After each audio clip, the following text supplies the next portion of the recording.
Tribunal থেকে সরাসরি যুক্ত হচ্ছেন সহকর্মী সাবরিনা মজুমদার। সাবরিনা, শুনানিতে আদালত কি বলেছেন বিস্তারিত জানাবেন আমাদের। তন্নি, এই যে ট্রাইব্যুনালের যে বিচার কার্যক্রম, যাদের গ্রেফতারি পরোয়ানা জারি করা হয়েছিল তাদের মধ্যে থেকে কিন্তু আপনি ইতোমধ্যেই জেনে গিয়েছেন যে 14 জনের মধ্যে 13 জন উপস্থিত হয়েছেন।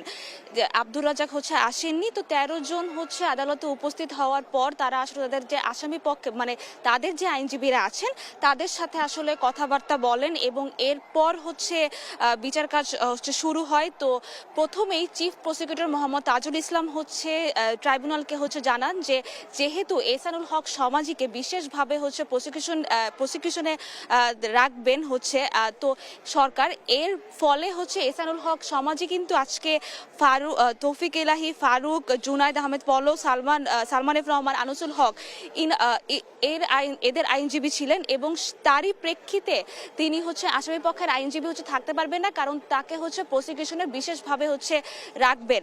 তো এরপর আদালত তার যে এহসানুল হক সমাজের আসামি পক্ষের আইনজীবী নাকচ করে দেন এবং এরপর মোহাম্মদ আব্দুর রহমান তিনি দীপুমণি এবং হাসানুল হক ইনুর আইনজীবী হিসেবে দেন এবং আদালত ওকালতনামা সিগনেচার করেছেন এবং ওকালতনামা গ্রহণও করেছেন।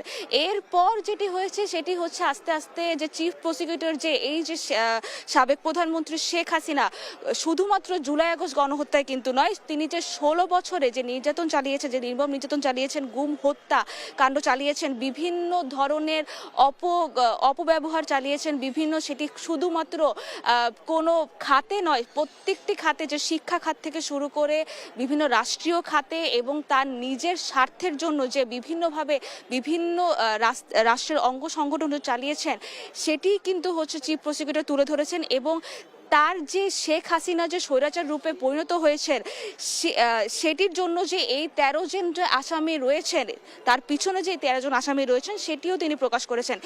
এরপর তিনি জুলাই আগস্ট গণহত্যায় যে নিপীড়ন চালিয়েছেন তিনি এটি বর্ণনা দিয়েছেন। এরপর যে শেখ হাসিনার আমলে যে বিচারপতি খায়রুল হকের যে ষোড়শ সংশোধনীর যে রায়টি হয়েছিল সংশোধনী, সেটির কথা বলেছেন। এরপর বিভিন্ন রায় দিয়ে শেখ হাসিনা যেভাবে নির্যাতন চালিয়েছেন সেটির কথা বলেছেন। তো এখন আপাতত যে আমরা শুনানিতেই রয়েছি, শুনানিতে শেষ পর্যন্ত যেটি কথা হয়েছিল যে আদালত ট্রাইব্যুনাল জিজ্ঞেস করেছিলেন যে শেখ হাসিনাকে কিভাবে ফিরিয়ে আনা যায়।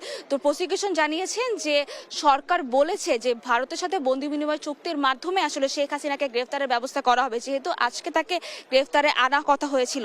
তো এখন পর্যন্ত এই ছিল সর্বশেষ খবর আন্তর্জাতিক অপরাধ ট্রাইব্যুনাল থেকে। তন্নি, সাবরিনা, আপনাকে ধন্যবাদ। দর্শক, আমাদের সহকর্মী সাবরিনা মজুমদার যুক্ত হয়েছিলেন সরাসরি আন্তর্জাতিক অপরাধ ট্রাইব্যুনাল থেকে।